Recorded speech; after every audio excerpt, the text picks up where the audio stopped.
আমি বলবো যে এখানে একটা আই ওয়াশের বিষয় আছে। হুম, হুম। আপনি দেখেন যখন আহ, আহ, ছাত্র সংসদ নির্বাচনগুলো হলো ইন্টারিম গভর্নমেন্টের সময়, এগুলো নিরপেক্ষভাবে হয়েছে এবং ছাত্ররা বিপুল ভোটে শিবির সমর্থিত প্যানেলকে নির্বাচিত করেছে।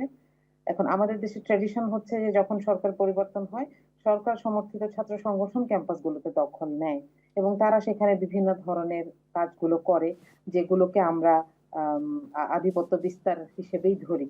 হুম, হুম।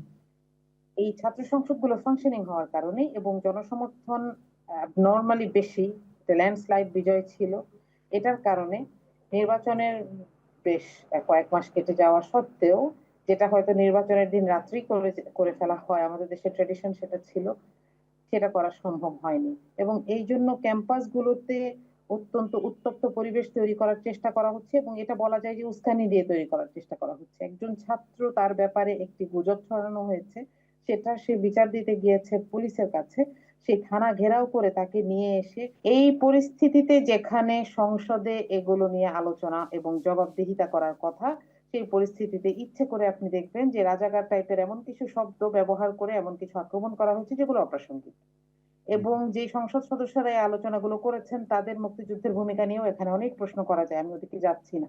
তবে আমার কাছে এটা সরাসরি মনে হয়েছে যে এই যে দেশের উত্তপ্ত পরিস্থিতি, ছেলেদের জীবন নিয়ে টানাটানির একটা ব্যাপার, এবং এখানে বিভিন্ন ধরনের রিস্ক তৈরি হচ্ছে প্রতিদিন, এগুলোকে এড়ানোর জন্য একটি নতুন প্রসঙ্গ হিসেবে যেন মিডিয়া এবং বিরোধী দল এগুলো নিয়ে অনেক বেশি ব্যস্ত হয়ে যান, কথা বলেন, এই অপ্রয়োজনীয় প্রসঙ্গের অবতারণা করা হয়েছে। আমি মনে করছি এগুলো অবশ্যই মীমাংসিত এবং মুক্তিযোদ্ধার সংজ্ঞা, কারা মুক্তিযুদ্ধের বিরোধী ছিল, এই ব্যাপারে সংজ্ঞা, সবকিছু পার হয়েই কিন্তু একটা মানুষের ভোট নিয়েই জামাত ইসলামের মতন একটা দল সংসদে এসেছে।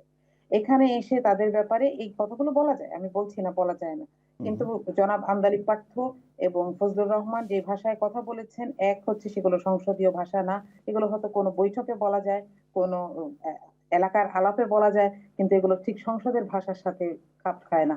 দ্বিতীয়ত, গুরুত্বপূর্ণ রাজনৈতিক পরিস্থিতি, ঝুঁকিপূর্ণ পরিস্থিতি দেশের ক্যাম্পাসগুলোতে বিরাজ করছে চট্টগ্রাম এবং ঢাকায়, হুম। সেগুলোকে এড়িয়ে গিয়ে অন্য প্রসঙ্গে যেন মানুষ ব্যস্ত হয়, কথা বলে, এটার জন্য আমি মনে করি এটা ইচ্ছাকৃতভাবে অবতারণা করা হয়েছে।